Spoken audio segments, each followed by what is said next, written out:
मित्रांनो, brain dead झालेली एक महिला, ती वाचण्याची कोणतीही शक्यता नाही असं डॉक्टरांनी सांगितल्यानंतर तिला घरी घेऊन जात असताना रस्त्यावरील एका खड्ड्यात गाडी आदळली.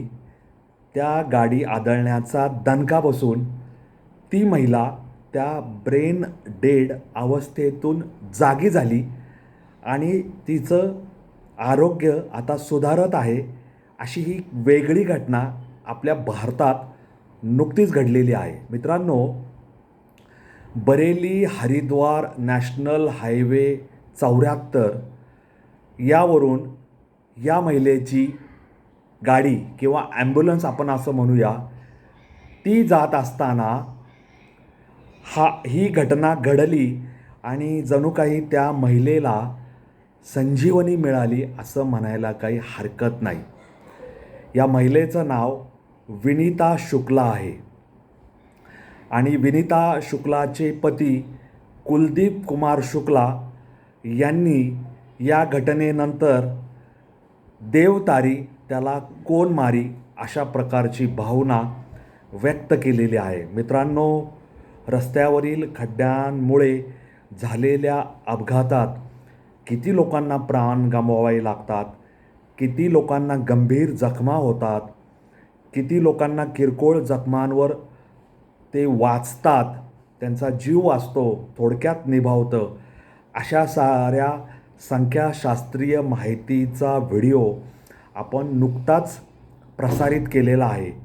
तथापि रस्त्यावरील असा एक खड्डा ह्या महिलेला की जी ब्रेन डेड झाली आहे, नो होप ऑफ सर्वायवल असं डॉक्टरांनी नमूद करून तिला घरी घेऊन जा असं सांगितलेलं आहे.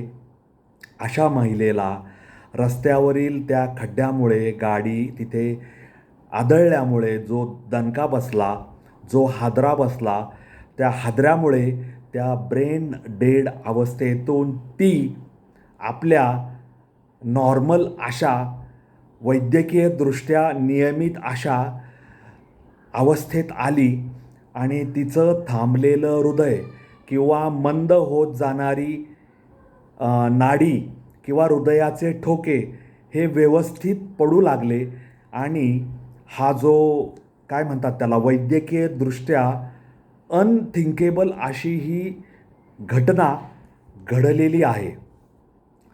आता ही महिला विनीता ही एक आजारी पडली होती आणि तिच्या आजारपणावर उपचार करण्यासाठी डॉक्टरांनी तिला ऑटोनॉमस स्टेट मेडिकल कॉलेज पिलभीत या ठिकाणी न्यायला सांगितलं होतं आणि त्याच्यानंतर डॉक्टरांनी तिला अत्यंत आधुनिक असे उपचार मिळतील म्हणून तिला बरेली येथे नेण्यास सांगण्यात आलं होतं आणि तिथे बरेलीच्या त्या रुग्णालयात ती दाखल झाल्यानंतर तिचा मेंदू मृत झाला आहे, ब्रेन डेड झालेला आहे असं डॉक्टरांनी घोषित केलं होतं. आता तिचे जे पती आहेत कुलदीप कुमार शुक्ला यांनी घरातल्यांना कळवलं की बाबा आता पत्नी ब्रेन डेड आहे, तिचं हृदयाचे ठोके, तिची म्हणजे आपण हातावर बोट ठेवून डॉक्टर नाडी तपासतात, तिचे नाडीचे ठोकेसुद्धा कमी कमी होत चाललेले आहे, त्यामुळे तुम्ही अंत्यसंस्काराची तयारी करा असा त्यांनी घरी निरोप दिला होता. आता ह्या सगळ्या घटनाक्रमामध्ये एक गोष्ट आपण लक्षात घ्यायला हवी की आपण कितीही काही ठरवलं किंवा प्राप्त परिस्थितीमध्ये वैद्यकीय तज्ज्ञांनीसुद्धा हात टेकले आणि काही अनुमान निष्कर्ष काढून आपल्याला जायला सांगितलं तरी त्या व्यक्तीच्या प्रार्थनात जे लिहिलेलं आहे ते घडण्यापासून कोणीही सांगू शकत नाही. हीच घटना बघा की बरेलीवरून हरिद्वार येथून राष्ट्रीय महामार्ग 74 वरून आपल्या ब्रेन डेड झालेल्या पत्नीचे पार्थिव म्हणावे का न म्हणावे असा मला प्रश्न पडला आहे, कारण त्यांचा श्वास मंद मंद होत चालला होता आणि त्यानंतर जिवंत झाल्या, त्यामुळे पार्थिव म्हणावं का नाही असं मला वाटतं. तरीही त्या रुग्णाला म्हणजे त्या पत्नीला तिचे पती घरी घेऊन चालले होते अंत्यसंस्कारासाठी आणि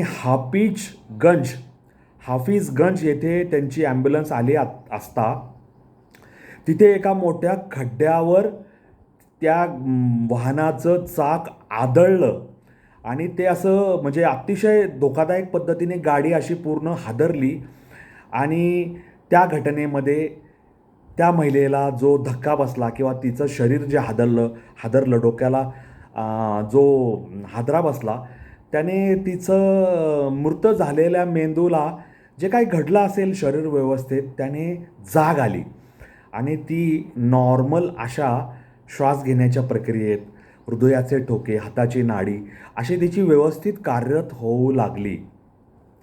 आता तिचे पती कुलदीप कुमार शुक्ला यांनी मग काय केलं, त्यांना हे चमत्कारापेक्षा कमी आहे असं बिलकुल वाटलं नाही. त्यांनी परमेश्वराचे आभार मानले, परमेश्वराच्या कृपेबद्दल धन्यवाद त्यांनी व्यक्त केलं आणि त्यांनी आपली पत्नी ही पुन्हा श्वास घेत आहे व्यवस्थितपणे हे लक्षात आलं तर त्यांनी घरातल्या लोकांना सांगितलं की तुम्ही बाकी सगळं अंत्यसंस्काराची जी तयारी करताय ती तात्काळ थांबवा. मी माझ्या पत्नीला घेऊन पुन्हा दवाखान्यात चाललेलो आहे.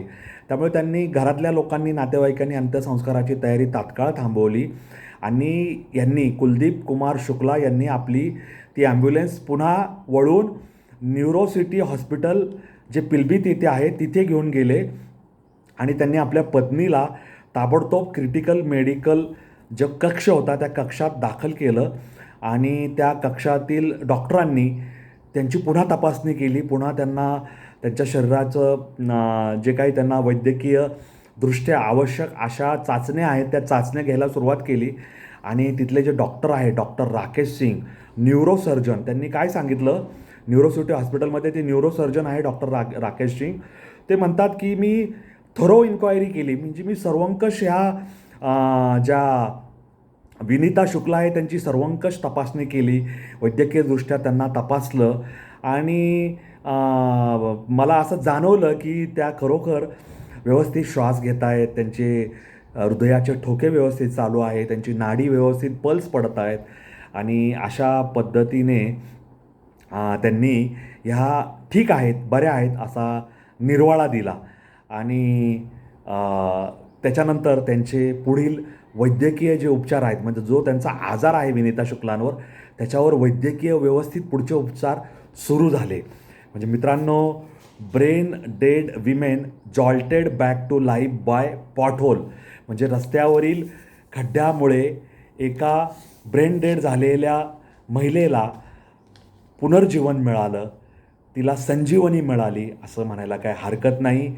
रस्त्यावरील खड्डे प्रसंगी कुणाला गंभीर अशी दुखापत करायला कारणीभूत ठरतात, कुणाला अपंगत्व येईल अशा पद्धतीचे रस्त्यावरील खड्ड्यांमुळे अपघात होतात, कुणाला आपला जीव गमवावा लागतो, कुणाला किरकोळ दुखापतीवर निभावतं.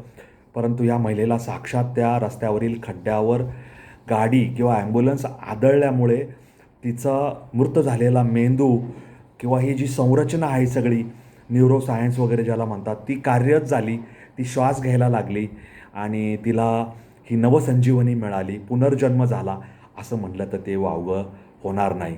पुन्हा एकदा म्हणतो, देव तारी त्याला कोण मारी, झाको राखे साईया मार सके ना कोई. त्यामुळे परमेश्वराच्या अशा कृपेवर आपण आभार व्यक्त करायला हवं. तिच्या आयुष्यात जेवढं आयुष्य लिहिलं आहे तेवढे वर्ष ती जगणारच आहे. तिच्या प्रार्थनातलं पुण्य एवढं होतं की तिला ब्रेनडेड अवस्थेला जाऊनही पुन्हा माघारी नॉर्मल अशा जीवनात अशा वैद्यकीयदृष्ट्या नॉर्मल अशा श्वास घेण्याच्या प्रक्रियेत ती पुन्हा येऊ शकली. तर तुम्हाला ह्या जादूपेक्षा किंवा किमयेपेक्षा वेगळ्या न असणाऱ्या घटनेबद्दल काय वाटतं हे मला कॉमेंट बॉक्समध्ये लिहून जरूर कळवा. माझे असे वेगळ्या वाटेवरील व्हिडिओ लाईक करा, माझा चॅनल सबस्क्राईब करायला विसरू नका, माझ्या रील पाहून मला फॉलो करा. असंच वेगळं काही नवं तुम्हाला आनंद देईल, तुम्हाला काहीतरी नवं ऐकायला समजून घ्यायला मिळेल असंच मी घेऊन येत असतो. माझ्या चॅनलचं नावच मुळी अनवट वाट, वेगळी वाट असं आहे. तर ह्या वाटेवर चालायचं असेल तर माझ्यासोबत माझी सोबती व्हा, वाटसरू व्हा, वारकरी व्हा, एवढेच मी या निमित्ताने तुम्हाला सांगेल. धन्यवाद. जय हिंद, जय महाराष्ट्र, वंदे मातरम, जय श्रीराम, जय जगन्नाथ, जय सनातन. धन्यवाद.